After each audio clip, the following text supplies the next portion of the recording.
video, as you can see, I have a guest with me, a very special guest.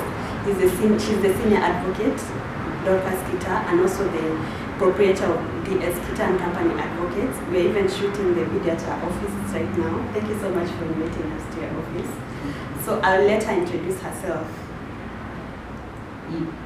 Hello, my name is Dorcas Kitaa, as you've heard. I've been in practice for, I think, 33 years now. I was admitted to practice in 1988. I have worked in the corporate world. I have been employed as a lawyer in legal firms, and now I've run my office from 1995. Today you've shared a lot about how we get clients. Yeah. There's also the other issue of not keeping them. At what point do you let go? Because sometimes you get a client, especially if it's from family and friends, maybe they're not paying you, they're delaying in paying. So you are torn between, you're still just starting out. You're torn between letting them go or just continuing it. So how would you advise us in such a situation? Lawyers have to be trained in how to deal with people. People's skills are very important for you to even be able to get to be paid. One of the things I have learned is to know my clients. And knowing my clients is not just knowing their offices or having their phone numbers and what have you. What characteristics, what sort of people are they? Because we have toxic clients. There are those clients who, if a client comes to you and has been to the offices of more than 5 lawyers, raise that red flag. For me, when they have come, I have adroitly gotten out of getting initial meeting you have with your clients. You must set out how you're going to be dealing with them. How are they going to be paying you? Because remember, it is our brain, our knowledge that we are selling. So a client will come and retain you, pay the initial money, then getting the other money is very, very hard. For me, we agree what periods of time we are going to be paying. Sometimes it's every 2 weeks, every 3 weeks, or every month. Mostly it's monthly. You'll come so and the initial meeting it's very, very important. It's very, very important. To even, one of the things the rules say is that you must have an agreement with your client. It's very, very important. It's very, very important. To even, one of the things the rules say is that you must have an agreement with your client for them to, the engagement letter. So many of us don't do engagement letters, me included. There are some places I don't even have engagement letters. But it's good to have the engagement letters which set out, this is how we are going to be dealing. You will be paying us every 2 months, every month, or you will pay us our fees before we do anything.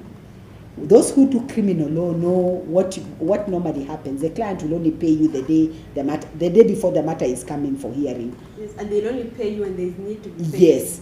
Or that morning, when now he goes to court, and then say, I don't know my lawyer, I have not seen him, then the court, luckily for us, I think right now, I don't know how it is, for us nowadays, the relationship between the bench and bar was very good.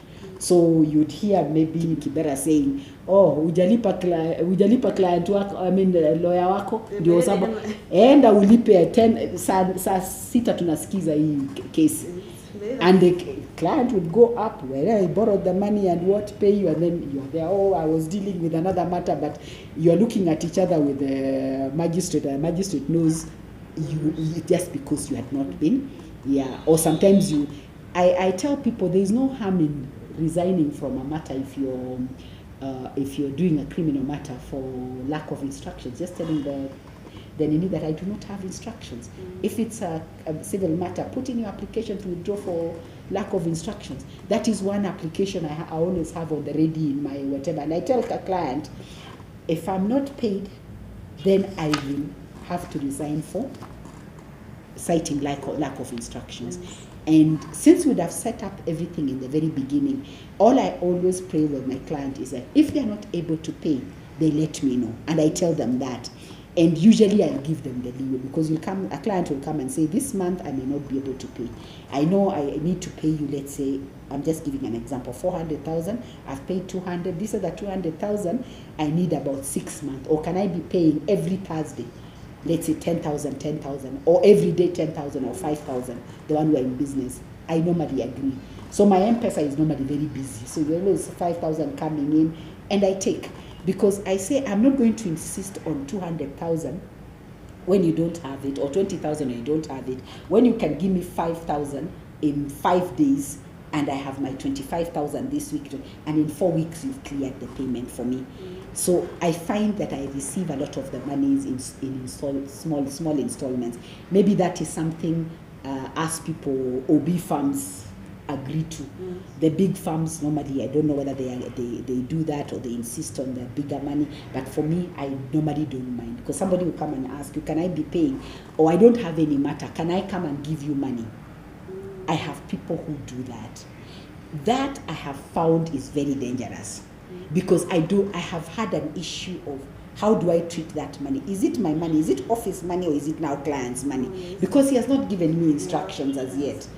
So I stopped. There was a time I used to get that. Somebody would say, no, I don't mind. I don't have any whatever, but I just want to pay you. In case I have a case, then I have already paid you. Yes, and you commit yourself to the unknown. Yes. Maybe the case he or she will I have. can't even handle. Yes. And then maybe I can't handle, I used the money, and maybe he needs to go to somebody else, I refer him to somebody else, and he knows there's no deposit because he already paid me 600,000. Now you're 600,000, nilinunua whatever I bought. Yes, you already invested it somewhere. Yeah, so I stopped doing that, but at first I used to do that. I used to have people who would come to me and tell me, whatever, I want to retain you. Then the other thing is working on retainers. I have a lot of clients who pay a retainer, and what they expect from me is information if there's any change in the law, so that would affect their business. Like now the limited companies, right now they're supposed to update their bills, beneficial owners and what have you. And a lot of clients have made a lot of money, a lot of lawyers have made a lot of money in regard to that beneficiary ownership, whatever. Yes. Because all you need to do is to get in touch with your client and tell them that we need to do ABCD on each and every one of your files. Even if it's filing something to say they are no beneficial owners, this is actually owned by all that. I was told when my people went to do the filing, they told, no, but we are not asking for that. We are asking when it is a beneficial owner. I told the lawyer, I called the lawyer at the registry, and I told him, wewe, tunatafuta pesa. Okay, you've said when there's beneficial ownership, but also, isn't it good if they also tell you that there's no beneficial owner, so that you can hold them liable if later on you find there's a beneficial owner? Yes. Because what you people would have done, although it was lawyers who drafted that requirement, whatever, what we should have done is say you indicate when they are beneficial owners, and you also indicate if they are none. Yes. Yeah. And again, another thing also I want to ask, you talked about the way for you to charge your clients. Yes. You give them the remuneration order. Yes. But now for advocates who are starting out, there's also still that fear. Yeah. Sometimes a client comes, you are scared of telling them a very high fee because they may run away. Mm-hmm. And you also don't want to give a low fee because also you don't want to undercut, and you don't want also to work because you put in effort in doing that work. So what could you advise advocates who are starting out on charging clients? Just charge the minimum as provided in the area. Just charge the minimum as provided. Once you've given them that, they'll know. And you tell them as time goes by, as you practice more and more, because the clients I told that, now I charge them, like if they are always providing, let's say for 200,000, I comfortably charge them 400,000. Because of the years, they are aware. When you are charging the minimum, so now you can go now higher. With my experience, and what they are paying for is my experience and what have you. So if I put that, somebody will not go and complain that you are under whatever. In fact, I lost a client, I think about sometime last year, because when I charged them like that, they said, no, why don't you then refer us to someone who will charge us less? Okay, we've been with you, but if you can refer, so I send them to a friend, and because then they are now 2 years in practice, what they charge will not be the same as mine. And I'm glad they did that. And when they had somebody coming in who wanted to invest in the country, they referred the person to me because the person wanted to a senior lawyer. So they referred the. So we still have a relationship, much as now their work is being done by somebody else.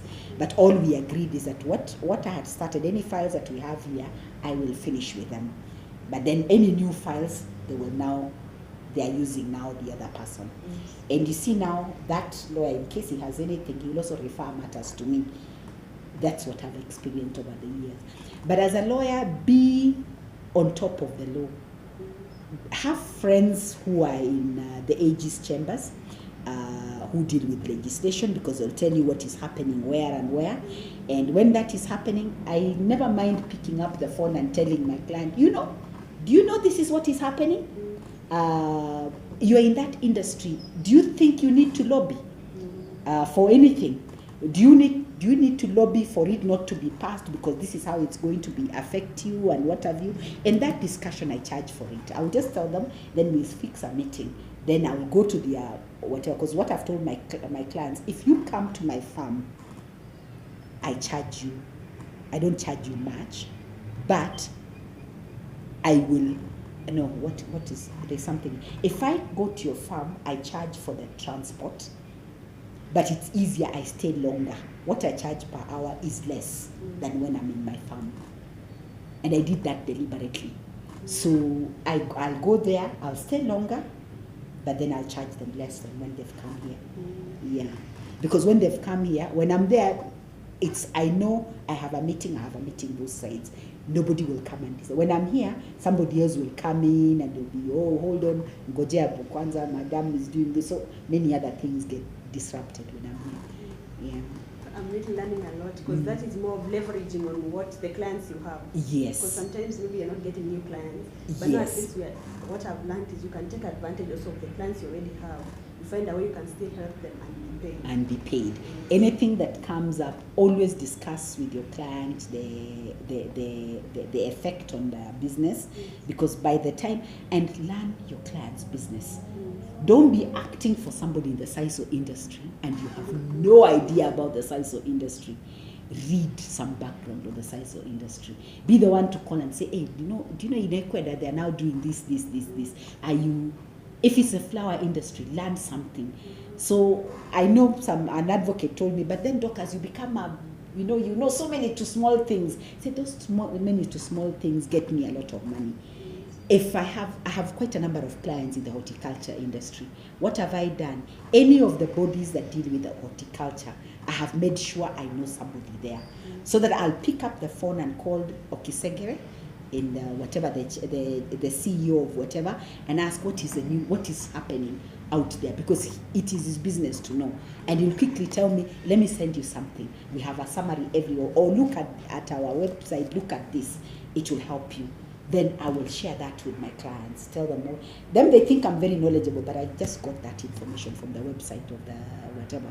This and this is happening, this is maybe how you should, whatever. What risks are you actually facing?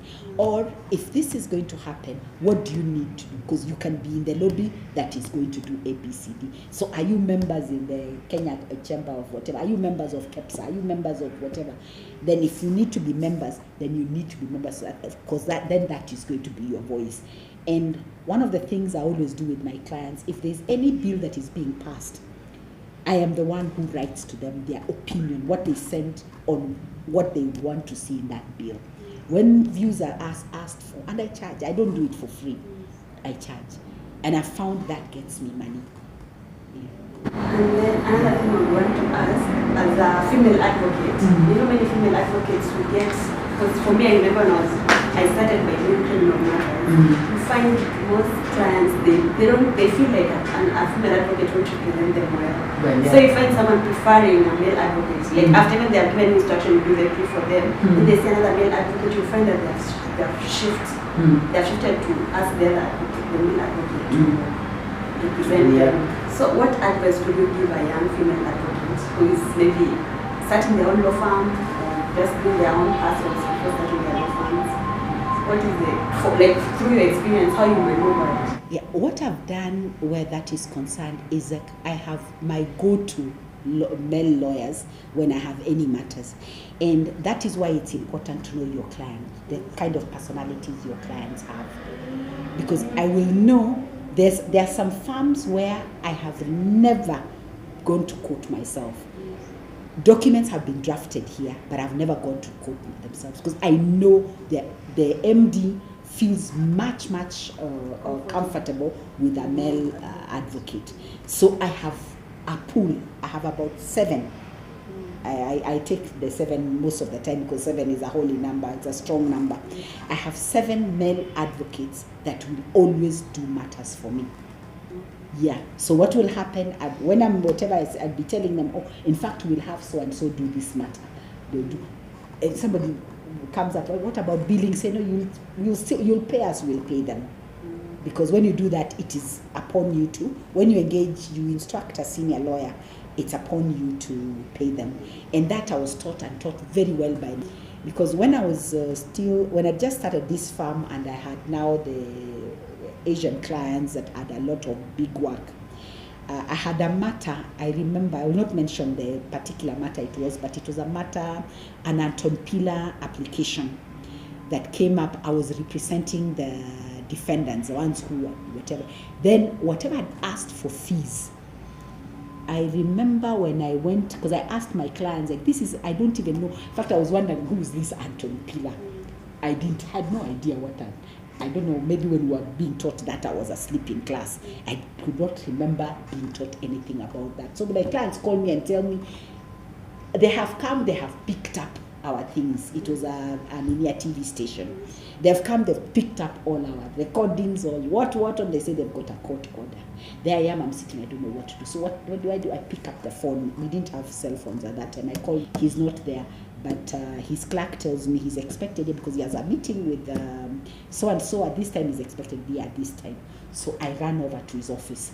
And when he comes in, luckily for me, the other senior lawyer who was supposed to see him was late. So I talked to him and I told him that, and I had already told my clients, this is how much I'm going to charge. And for me, it was a lot of money. It was a lot of money. It was about 300,000. I was just saying, yay, I'm even overcharging them. So he tells me this. Minimum, we're going to charge 3 million shillings. I almost fainted. I told them, no, I've already asked for 300,000. I said, no, call them, tell them you are instructing me, and I am not going to move until 500,000 is paid. Until 500,000. Then this other one within this period of time. In fact, get a commitment from them. And that's where I learned from get things in writing. So get a commitment from them. Once they agree on the 3 million, get a commitment from them and let them put it in writing. When I went to my clients, I didn't ask for 3 million. I asked for 4. But the good thing is they pay you first. Yeah, but it's me they pay. Then me I pay now senior. Yes. That was the first time I ever earned anything over $1 million. Yeah, I did not, because it said something like this hardly happened. Nobody ever goes for Anton Pillar orders because they are very punitive. Nobody ever goes. Even the person who's doing this case on the other side has probably charged an arm and a leg. Yeah, it was one of my biggest matters, and I think it was one of the first matters in this country where somebody had taken somebody to court for a claim for over $1 billion. It made me very good money. Led by senior. So always have somebody who's going to assist you. The same thing like I'm saying as a lady lawyer, even male lawyers, have female friends who can be able, colleagues who can handle matters that you see somebody here, Hapa, this one will be more comfortable with a lady friend. And the lady friend can, so you have this relationship where you refer, they refer. And not just one person, have different. Why do I have 7? Because what I have done, I have learned the kind of characteristics of these 7 lawyers that I refer my matters to. So I'll know if I said so-and-so to so-and-so, or so-and-so does this matter, hawatasikizana, I will not send.